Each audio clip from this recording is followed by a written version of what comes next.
महाशिवरात्रि का दिन है। भगवान शिव कहते हैं देहस्थान सर्वविद्याश्च देहस्थान सर्वदेवता देहस्थान सर्वतीर्थानि गुरुवाक्येन लभन्ते। भगवान शिव कहते हैं इस शरीर के अंदर में सारी विद्याएं हैं और जितने देवताओं का नाम हम लोग सुनते हैं, संतों ने बतलाया सभी देवता इस शरीर के अंदर में विराजमान हैं। और जितने तीर्थों का नाम हम लोग सुनते हैं, तीर्थ भ्रमण करने के लिए लोग जाते हैं, कहते हैं कि जितने किस्म के तीर्थ हैं सारे तीर्थ इस शरीर के अंदर में ही विद्यमान है। अब सोचिए, विश्वास होगा? लोग विश्वास करेंगे? 14 किस्म की विद्याएं हैं। कहते हैं ऋषि लोग कहते हैं कि सारी विद्याएं इस शरीर के अंदर। और देवताओं की संख्या कितनी है? कितनी संख्या है देवताओं की? 33 करोड़ देवता है। आपका ये 33 करोड़ कितना हुआ? कहते हैं सब देवता आपके शरीर के अंदर में विद्यमान। कैसे कैसे कितने तीर्थ हैं? पृथ्वी पर कितने तीर्थ हैं? और तीर्थों का तो नाम ले लेना, अगर सब तीर्थ इस शरीर के अंदर में विद्यमान।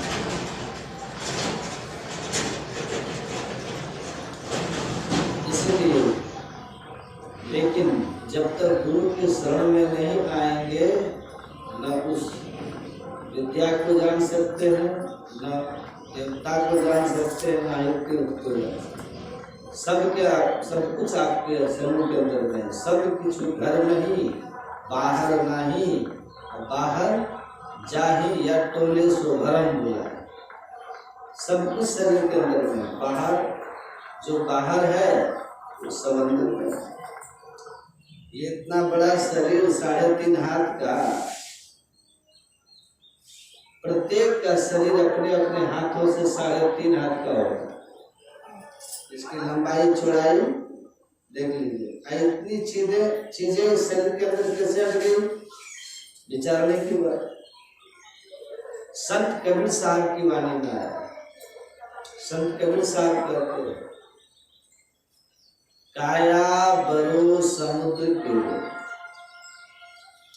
था न पावे कोई, मन मर जाए दूरी के हो मानिक परखे कोई।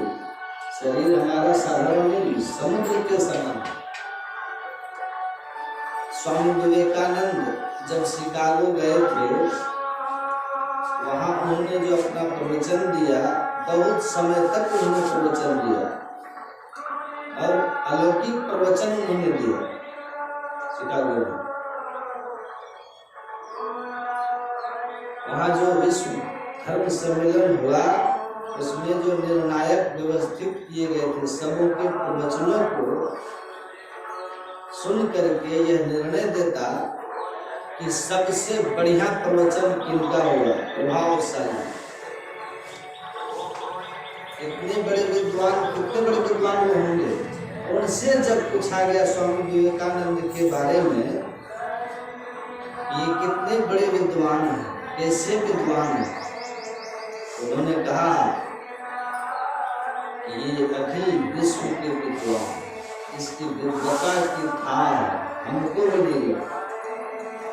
स्वामी विवेकानंद से पूछा गया, आप जो इतना ज्ञान का वर्णन यहाँ पर किए, इतने समय तक आपने इतना सुंदर प्रभावशाली प्रवचन दिया, इतना ज्ञान लोगों को सुनाया, यह ज्ञान आप कहाँ से प्राप्त किए?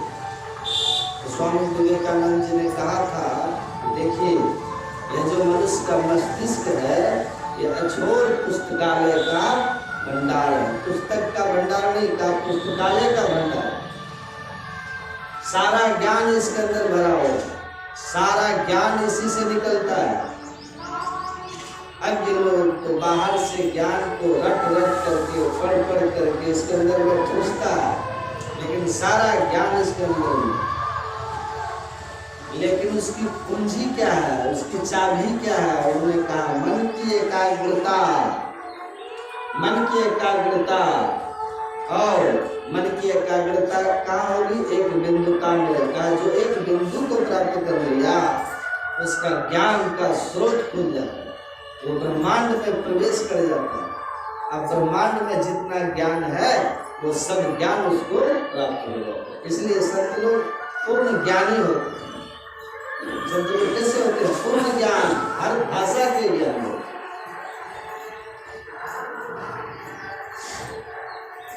शास्त्रों में, ग्रंथों में, उसमें भी लिखा हुआ है इस देह के अंदर में सारी विद्या है, देह के अंदर में सारे देवतागण हैं, और जितने तीर्थों का नाम सब तीर्थ शरीर के अंदर मिलते हैं।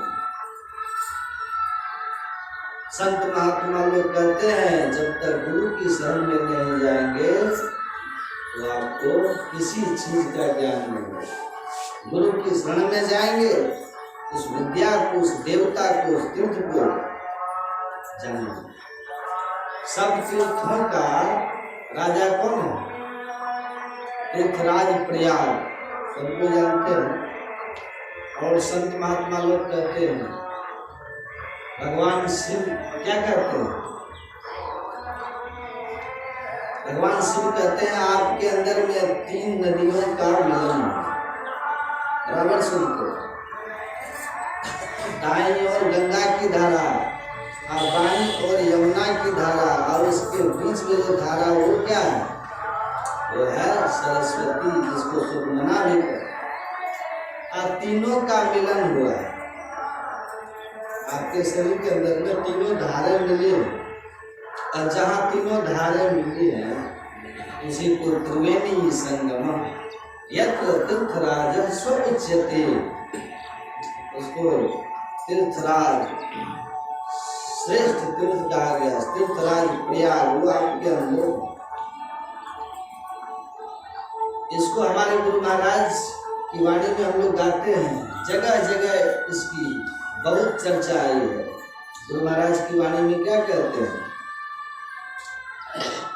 गुरु महाराज गंग जमुन जुगधार मधहि सरस्वती बही, अब फूटल मनुष्य के भाग गुरुदम नाही। देखिए गुरु महाराज की रचना का गंग जमुन जुगधार मधहि सरस्वती बही। गंगा जमुना दाईं आंख से जो धारा निश्चित होती है उसको गंगा की धारा होता है, और ऋषियों की भाषा में इसको कहते हैं पिंगला। बाईं ओर से आंखें होकर के जो धारा बाहर निकलती है उसको कहते हैं यमुना की धारा, और उसको प्राचीन काल में ऋषियों ने कहा इंगला नाला। गंगा जमुना, इंगला पिंगला, जिसको पिंगला कहा गया उसी को संतों ने कहा सूर्य नारी। सूर्य गर्मी का प्रतीक है, और बाएं धार को कहा इंगला, चंद्र नारी। चंद्र शीतलता का प्रतीक है, ठंडा का प्रतीक है। तो दोनों तरह की धारें, गंगा जमुना, दोनों का तासीर भी अलग अलग है। दाईं ओर की धारा उसमें गर्मी का तासीर है, बाईं ओर से धारा जो है उसमें ठंडी का तासीर है, और मध्य में सुखमना सरस्वती की धारा। संत महात्मा लोग कहते हैं जिस तरह से बाहर में हम लोग रोशनी प्राप्त करते हैं विद्युत के द्वारा, जनरेटर के द्वारा या बैटरी के द्वारा, देखते हैं उसमें 2 धारे होते हैं, ठंडी और गर्मी, शीतल और उस पॉजिटिव और नेगेटिव उसको कहा है। वो हम लोग के शरीर के अंदर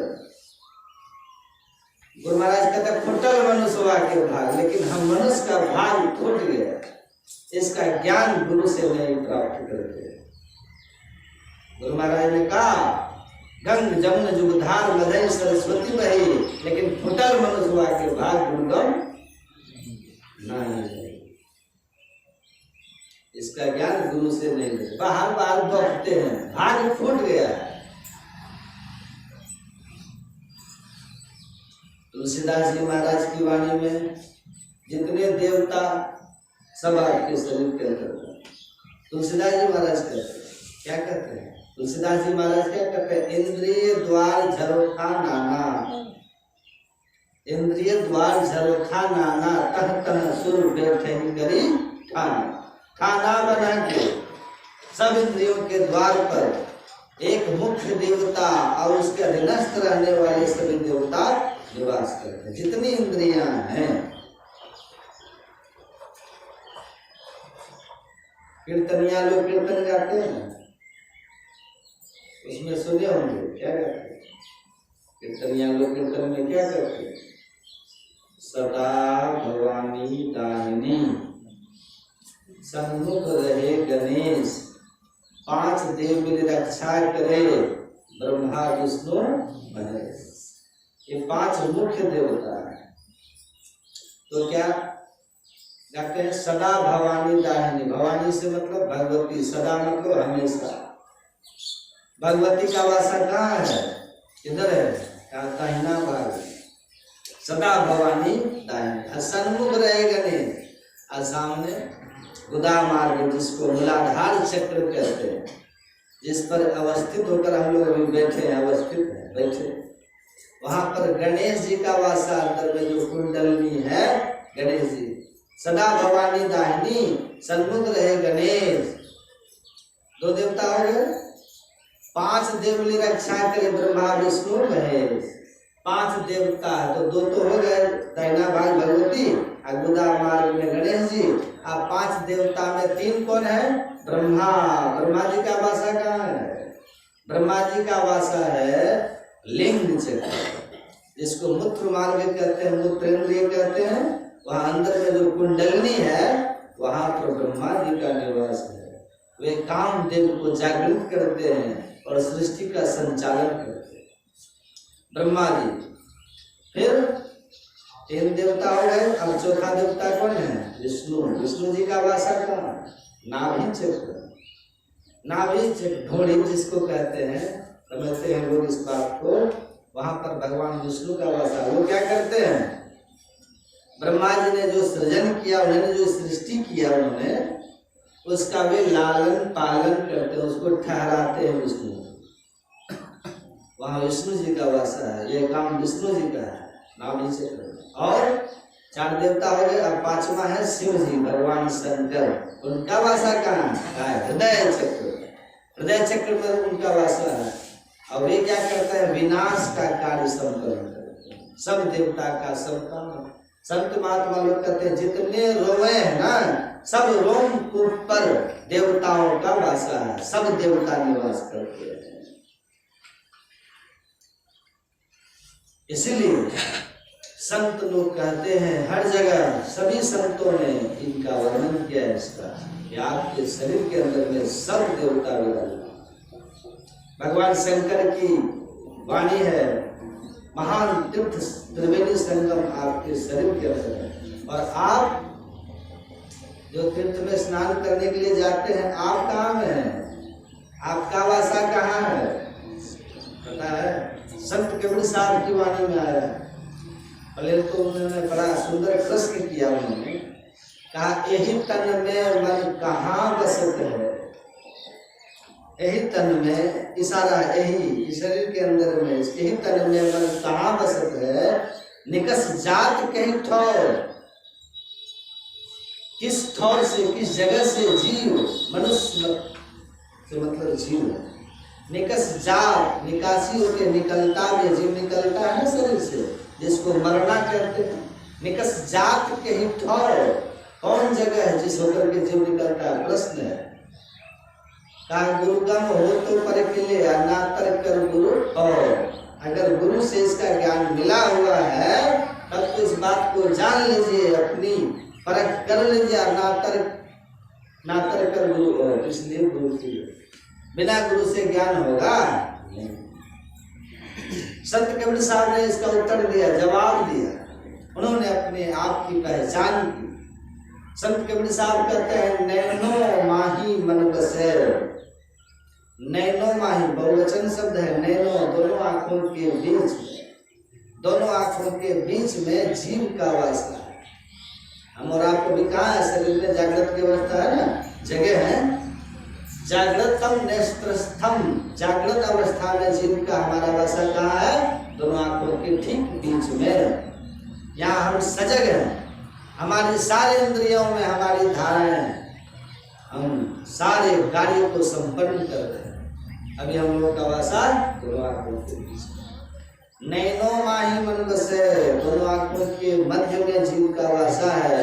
अनिकस जात, जब निकलते हैं निकस जात, नौ ठोर मतलब 9 दरवाजे हैं। आँख के 2, कान के 2, नाक के 2, मुंह के 1, साफ पेशाब पैखाना, नीचे पिछला द्वार, सब मिला के 9 द्वार। निकस जात 9। गुरु का भेद बताइए सब संतन से 9 द्वारों से ये जीव निकलता है। इसको सभी से निकल गया, लेकिन है कहाँ? दोनों आंखों के बीच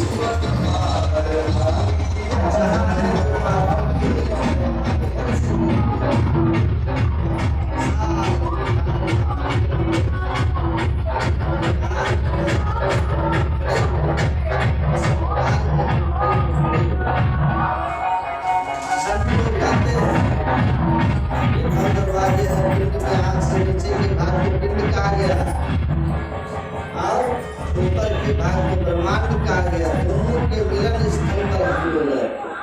वहीं से नीचे सब इंद्रियों के घाटों पर हम पसर जाते हैं। पसर करके इंद्रियों के साथ जुड़ करके इंद्रिय व्यापार करते हैं। आँख से रूप का व्यापार, कान से शब्द का व्यापार, नाक से गंध का व्यापार, जिह्वा से स्वाद का व्यापार और चमड़ी से स्पर्श का व्यापार, अर्थात ज्ञान प्राप्त करते हैं। सारे विषयों का ज्ञान प्राप्त करते हैं। संत लोग कहते हैं ऊपर जो है ब्रह्मांड है और दोनों के मध्य में इंगला पिंगला, दोनों के जो गंगा जमुना दोनों के मध्य में ही आप रहते हैं, आप निवास करते हैं। और वहीं से ब्रह्मांड में जाने का विचार, ब्रह्मांड में जाइएगा तो वहां से ही रास्ता है।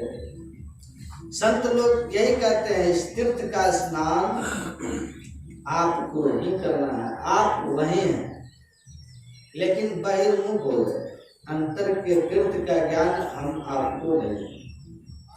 इसलिए संत महात्मा लोग गुरु की शरण में जाने के लिए कहते हैं। गुरु की शरण में जाएंगे उसमें जो स्नान करेंगे, गोता लगाएंगे तो यत्र तीर्थराजः स उच्यते तत्र स्नानम सर्व पापे प्रमुच्यते, सब पापों का अंत हो जाएगा।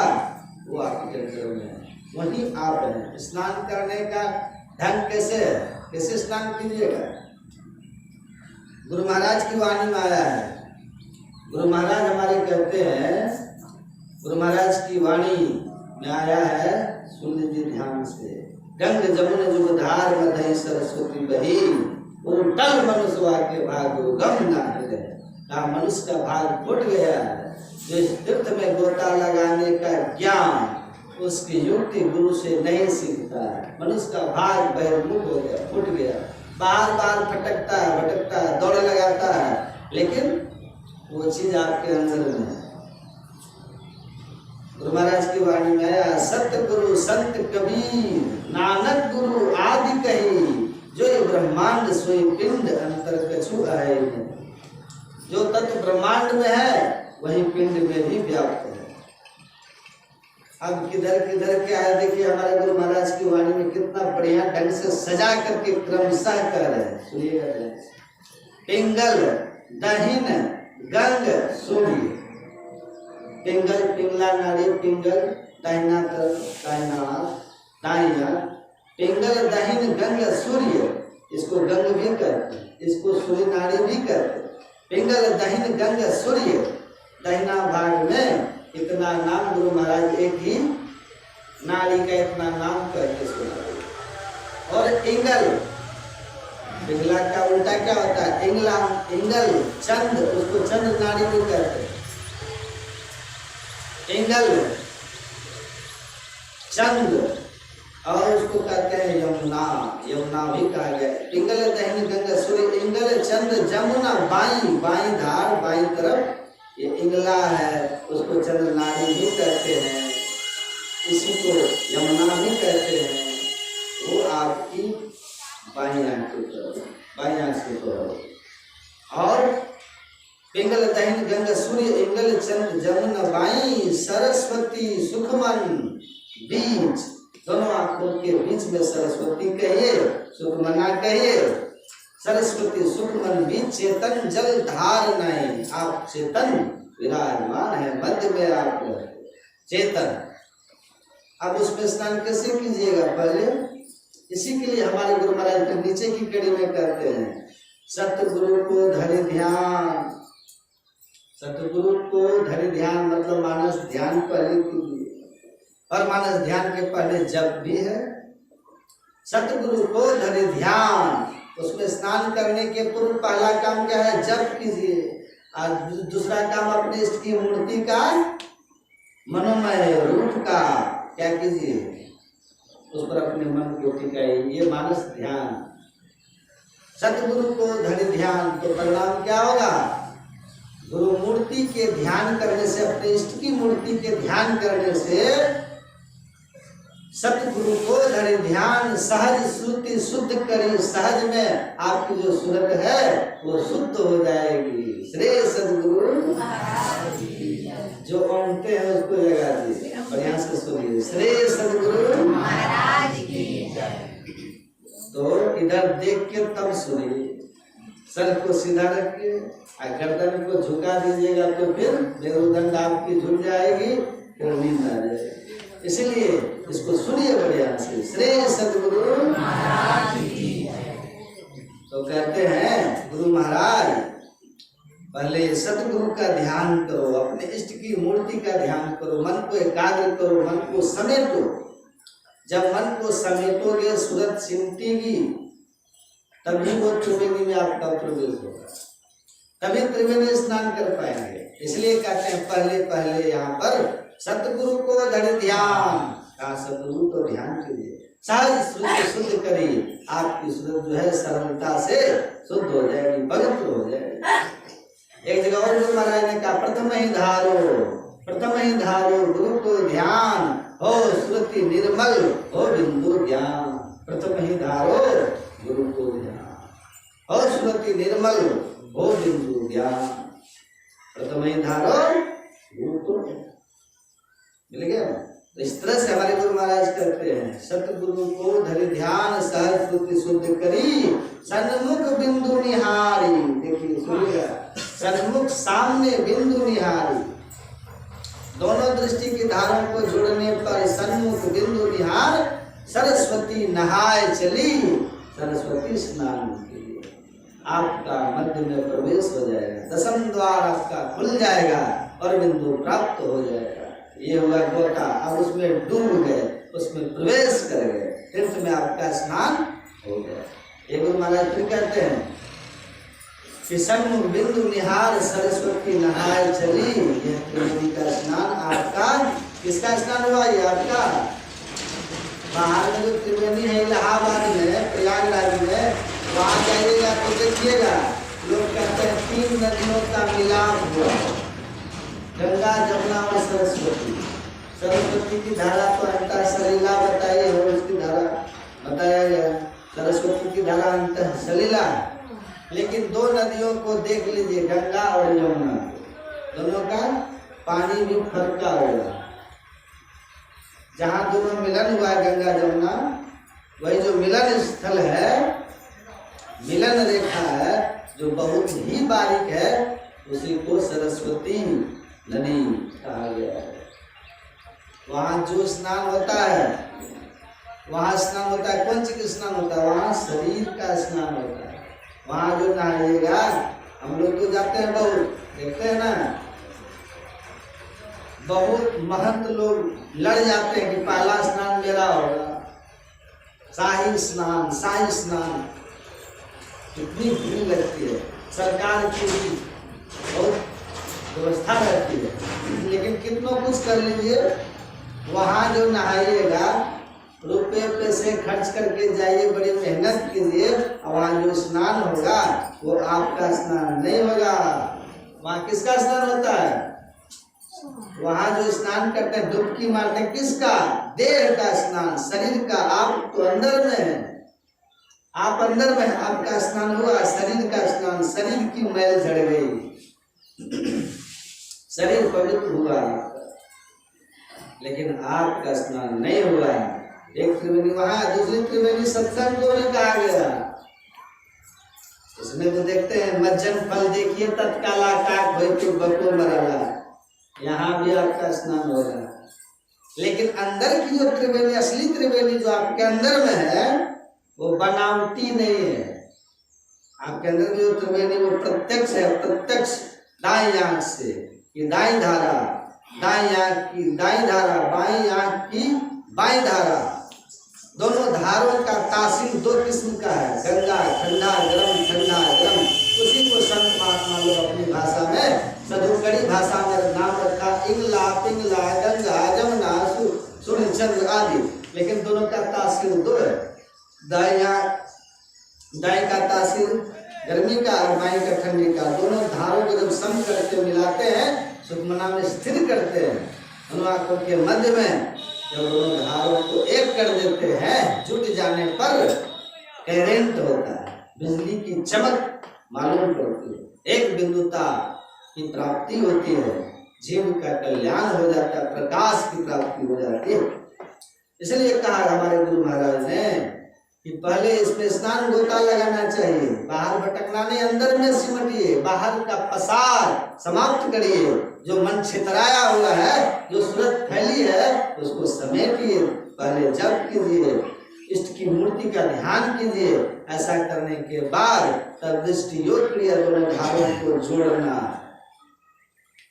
सम कर देना। जब सम करेंगे तो एक बिंदु की प्राप्ति हो जाएगी, और आप जो है संपूर्ण स्थूल मंडल से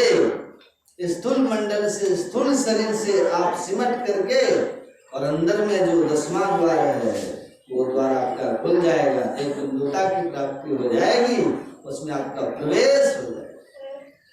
गुरुगम से सुखमन में बैठ के अंतर पथधारी, अंदर में रास्ता है, आपका रास्ता खुल गया, प्रभु के यहाँ जाने का रास्ता, परमात्मा को प्राप्त करने का रास्ता।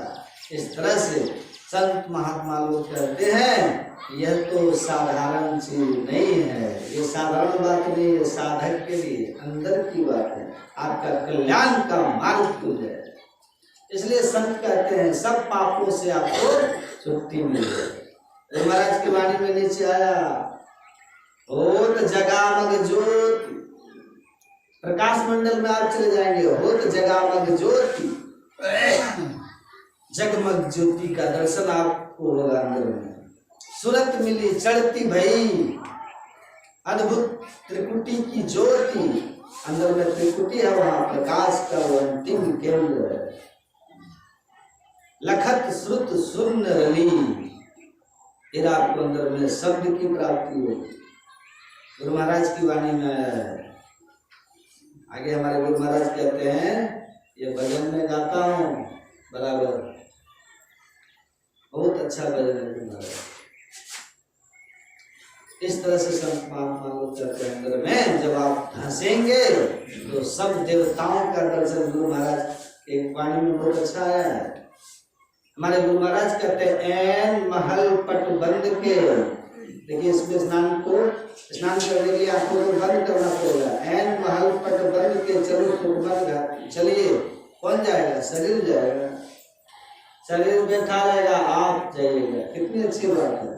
ऐन महल पट बंद के चलो सुखमन घाटी हो, सुखमना घाट चलिए, दोनों आंखों के मध्य में अपने को स्थिर कीजिए, सब इंद्रियों के घाटों से छूट के चलिए। ऐन महल पट बंद के चलो सुखमन घाटी हो, दृष्टि डोरी स्थिर रहे। अगर दृष्टि की धारों को आप स्थिर कर लेते हैं, एक कर लेते हैं, संयमित कर लेते हैं, तो परिणाम क्या होगा? दृष्टि डोरी स्थिर रहे, तम पीछे ही में फाटी हो, तम जो है ये अंधकार आपका बढ़ जाएगा। अभी क्या देखते अंधकार, विशाल मंडल, तम पीछे ही में फाटी हो, और क्या होगा जब दम फट गया, खुले रास्ता खुल जाएगा, खुले राह आसमान की। गुरु महाराज कहते हैं, गुरु महाराज के बारे में आया, एन महल पटबंद के चलो सुखमन घाटी हो, दृष्टि डोरी स्थिर रहे तब बिछही न फाटी हो, खुले राह आसमान की और टूटे ब्रह्म टाटी हो। ब्रह्म की टट्टी जो है, अंधकार टूट जाएगा, खत्म, उसी से ब्रह्म का जन्म होता है। तब कहते गुरु महाराज ज्योति मंडल धसी धाई के, अब ज्योति मंडल में धाई के मतलब शीघ्रता से चलिए, ज्योति मंडल धसी धाई के निर्खत बैराटी, विराट रूप का दर्शन कीजिए, दिव्य दृष्टि की प्राप्ति हो जाएगी। जिस तरह से अर्जुन को भगवान कृष्ण ने दिव्य दृष्टि दिया, अर्जुन ने विराट रूप का दर्शन किया, वह दिव्य माया, सूक्ष्म माया जो है उसको दिव्य दृष्टि से देखा जाता है। जब आपके अंदर अंधकार की टट्टी टूट गई, प्रकाश की प्राप्ति हो गई, दिव्यता की प्राप्ति हो गई, आपको वो दिव्य दृष्टि की प्राप्ति अंदर में हो गई और विराट रूप का दर्शन, निर्खत बैराटी हो, विराट रूप, सब देवताओं का दर्शन हो गया। लेकिन आगे बढ़ना है, वहां रुकना नहीं। गुरु महाराज क्या कहते हैं, ज्योति मंडल धसी धाई के निर्खत बैराटी हो, धुर धुन गही नहीं, बंधन लेहु काटी धुर धुन। धुर मतलब, धुर धुन मतलब आदिनाद, आदिनाद, सार शब्द की प्राप्ति हो जाएगी। धुर धुन गही नहीं परम पद, उस सार शब्द को जो परमात्मा से उत्थित शब्द है, परमात्मा का निकटवर्ती शब्द है, वो शब्द भी आपको मिल जाएगा। धुर धुन गही नहीं परम पद, उसको प्राप्त करके गही लही, उसको गह लीजिए, प्राप्त कर लीजिए। लही परम पद, परम पद, परम विशेषण लगा है। कौन पद? अभी कितने पद है संसार में?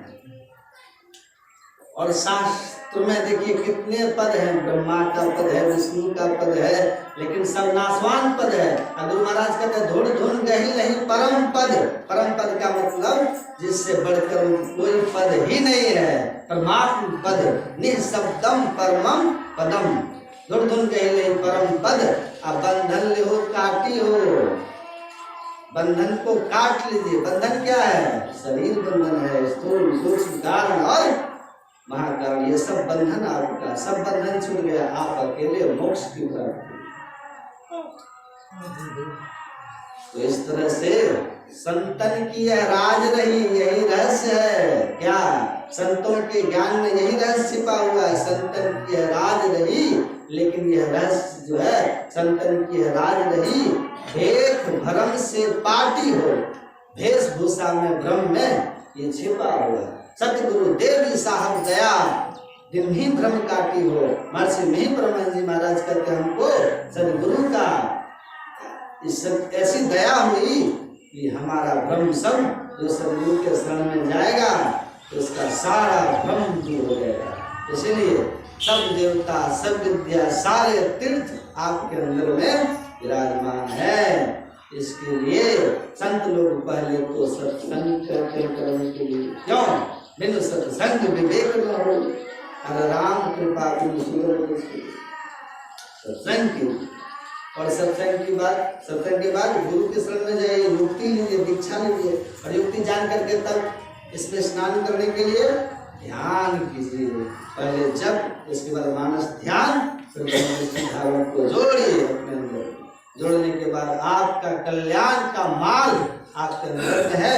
शरीर में कितना दुख है देखते हैं, कितने किस्म के रोग हैं, बहुत किस्म का रोग है, दुख है। इस शरीर में रहने से जीव को सतत पीड़ा होती रहती है, इसका नाम ही दुखालय है। ये ज्ञान संत लोग इसको बताते हैं, ये ज्ञान सुनेंगे तो कल्याण होगा। क्या करना? संसार में लोग धन धन धन धन करते हैं, लेकिन कहा गया जिसके भाग्य में अगला जो प्रारब्ध है उसी मुताबिक सबका कार्य संपन्न होता है। प्रारब्ध सबके साथ है। एक बार ये पार्वती जी घूमती हुई, विचरण करती हुई चली गई। कहाँ? विष्णु लोग। देखिए सुनिएगा ध्यान से, थोड़ा सुना देता हूँ। शिवरात्रि है, विष्णु लोग गई, वहां तो विष्णु भगवान नहीं थे, विष्णु लोक में अपने स्थल पर विष्णु जी नहीं थे, कहीं गए थे, लेकिन लक्ष्मी जी वहां विराजमान थी, लक्ष्मी जी वहां थी। तो माता पार्वती वहां पहुंची तो लक्ष्मी जी पार्वती जी को देख रहे हैं, अपनी आंखों से देख रहे हैं। अब पार्वती जी भी लक्ष्मी जी को देख रही है, लेकिन लक्ष्मी जी एक रत्ती भी आओ भगत नहीं की पार्वती जी की कि आओ आओ बहन पार्वती आओ, उठ करके सामान हम लोग यहाँ पे आते कहते ना आइए आइए भाई आइए, छोटे हो कि बड़े हो आदर करते हैं ना। लक्ष्मी जी कुछ नहीं टोकी, कुछ नहीं टोकी, कुछ भी नहीं कही, कुछ नहीं बोली। इस बात से माता पार्वती जी को कष्ट हुआ, होना भी चाहिए। तब पार्वती जी वहां से अवरुष्ट होकर चलने लगी। और जब चलने लगी तो लक्ष्मी जी क्या कहते, कहो कहो पार्वती कहाँ आई हो, तुम्हारा पति कहाँ गया, भिख मांगने के लिए गया है, यही कहते।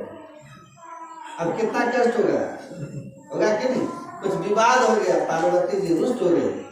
आयुष से नहीं, अब को भवन में चली गई पार्वती, जिसको पहले लोग कहते हैं खटवास पटवास, है ना। जो कहीं गई थी, कौन भवन में गई थी, कहते ना को भवन। तो माता पार्वती भी को भवन में चली। भगवान शिव जी आए, पार्वती को देखे, ऐसी स्थिति, इस अवस्था में भगवान कहते हैं शिव क्या हुआ, क्या दिक्कत है, इस अवस्था में को भवन में आ गई। तो माता पार्वती कहती हैं कि आप सबसे पहले, उनके पूछने पर कहते हैं आप सबसे पहले शिवलोक बनवाइए, बढ़िया ऐसा बनाइए ऐसा लोक कहीं नहीं हो। भगवान सबको आश्चर्य लगा, क्या हुआ रे, बात क्या है, सो नहीं बोलो। पार्वती जी सारी बातें कह के सुना दी। अब बड़ा अपमान किया हुआ हमारा लक्ष्मी, उसको धन का घमंड, वैभव का घमंड है कि हमरे जैसा लोग कहीं नहीं, विष्णु लोग हमको ऐसे से कही है। देखिए भगवान शंकर कैसे कितने त्यागी हैं, हंसते हुए कहते हैं पार्वती देखो सहन शक्ति सबसे बड़ा गुण है, सब अगर कुछ कहती है सहन लो, शांति मिल जाएगी। और तुम जो नहीं सही बात तो को लग रही है वो अशांति में हो, तुम अशांति में हो। किसी की देखा देखी मत करो देवी, किसी से प्रतिशोध की भावना मत रखो देवी, उसको है तो है, हमको जितने हैं उतने में रहेंगे, बेसी कहाँ से लाएंगे। भगवान शंकर ने माता पार्वती से कहा, बहुत तरह से भगवान समझाए शिव। भगवान शिव ने कहा देखो पार्वती कम में है तो हम शांति में, हम कम में है तो शांति में, बेचैनी है देखती हो, शांति से रहते हैं, जीवन बिताओ, किसी का वैभव देख करके तरसो मत देवी। लेकिन पार्वती नहीं मानी, जिद ठानी नहीं, जब तक आप एक शिवलोक का निर्माण नहीं कर लीजिएगा तब तक मैं दम नहीं मारूंगी, कोप भवन से नहीं निकलूंगी, कोप नहीं त्यागूंगी, हट कर दूंगा। भगवान शंकर बहुत समझाए लेकिन नहीं माना। काम को भाग में जितना रहेगा उतने में नहीं मानी पार्वती। तब भगवान शंकर ने विश्वकर्मा जी का आह्वान किया। विश्वकर्मा जी आए, कहा क्या आज्ञा है प्रभु का, पार्वती जी से पूछो क्या हुआ, वो जैसा जो कहे वो कर दो। पार्वती से पूछा ऐसी बात, ऐसा बना दो। पार्वती जी कहती है हे भगवान, विश्वकर्मा ने कहा ठीक है मैं बना देता। विश्वकर्मा जी ऐसा शिवलोक बनाए, जब बन ठन के तैयार हो गया तो भगवान शंकर कहते हैं पार्वती, विश्वकर्मा जी से पार्वती से पूछो पसंद है कि नहीं। तो पार्वती जी गई, देखी तो देखती है पार्वती जी गदगद हो जाती है। तो विश्वकर्मा जैसा मैं सोची थी उससे भी तुम कई गुना अधिक बढ़िया बना दिया, बहुत इनाम दिया उसको, खुश हो गया विश्वकर्मा। भगवान शंकर कहते खुश हो ना, प्राप्ति में खुश हो ना। और जब खो जाती है कोई चीज तो दुख होता है, भगवान सब समझा दिए। अभी इतनी कुछ मिला है तुम, भगवान तो सब जानते थे क्या होगा। भगवान से घरवास करेगी कहाँ, कौन ढंग से घरवास करेगी, कौन कौन ढंग से घरवास होता है। एक घरवास है ऋषि मुनि साधु महात्माओं को बुला करके लोग सत्संग करा करके घरवास कर लेते हैं। का दूसरा ढंग पंडित को बुला करके लोग कर्मकांड के माध्यम से उसमें करते हैं। हमको कर्मकांड वाला चाहिए, कहा ठीक है, तुम जो कहेंगे हम वही करेंगे। पंडित जी कौन आएंगे तो विश्व सर्वामुनि का नाम उसको बुला दिया, समय निर्धारित हो गया, घरवास हो, खूब धूमधाम से घरवास हो, बहुत खुश है पार्वती। विश्व सर्वामुनि आए ना तो उसके साथ में रावण भी आया। रावण का मुंह का था उसने, ये बड़ा बलवान, बहुत शक्ति, वो भी है पिताजी के साथ। सब कुछ हो जाने के बाद अब दक्षिणासन की बात आ रही है। अब रावण अपने पिताजी के पास खड़ा होकर उसके पैर को नोचते हैं, कहे क्या यही लेंगे, यही लेंगे, यही लेंगे, यही लेंगे। पिताजी धोखे, कैसा बच्चा है, घर बनाई है, घरवास कराया, घर ये दक्षिणा में ले लेगा, बोलना प्रकट नहीं करना चाहते। अब काम यही लेंगे, यही लेंगे, उसको धोख दे, लेकिन वो मानवे नहीं करे। पार्वती जी आई, कहा बाबा बाबा बच्चा किस लिए रोता है, क्यों रोता है, ऐसे रोता है, फालतू बात है, बैठे नहीं बीच में बोले तो बाबा तो नहीं कुछ बोले। पार्वती जी ने रावण को बुला कर बच्चा बोलो क्या लेगा, तुम जो कहोगे तुम, मैं सत्य बोलती हूँ, मैं पार्वती बोल रही हूँ, मेरा वचन कभी मिथ्या नहीं होता है। तो हृदय बोल के क्या लोगे, मैं वचन देती हूँ, जो तुम मांगेगा हम दे देंगे, वचनबद्ध हो जाती। तब रावण ने कहा कि यही मकान हम दक्षिणा में लेंगे। जैसे रावण के मुंह से निकला पार्वती की हालत तुरंत, कहाँ प्रसन्नता हो, क्या हो, कहाँ सुख था, दुख हो, अब व्याकुल हो जाती है माता पार्वती। भगवान शिव जी बैठे थे, जान गए सब, उसकी व्याकुलता को देख करके भगवान शिव आए, कहा पार्वती हम बोले थे ना जितना भागवत उतने न हो, हाजिर हुआ देखो है वह हाजिर, मैंने कहा था तुमको, अब तुम क्या करोगे, अब दुख हो गया, पहले सुख, अब हो गया दुख। अभी भी तुम अगर समझ जाओ विचारो तो त्याग में सुख है, अभी भी त्याग दो, तुम वचन देते हो उसको त्याग दो।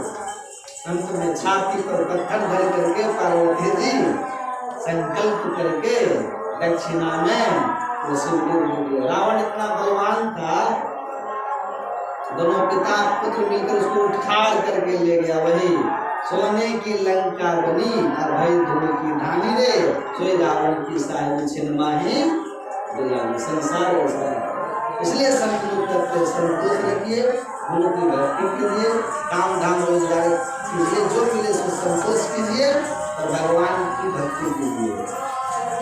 इस तरह से हम लोग अपने जीवन को व्यतीत करेंगे, हर्ष विषाद को त्याग करके और नित्य नियमित रूप से पंचशील का पालन करते हुए ध्यान भजन करेंगे, परमात्मा उसको किसी चीज की कमी नहीं होगी। इस तरह से आशा और विश्वास से लोग भजन ध्यान करें, हम लोगों का शुभ होगा, कल्याण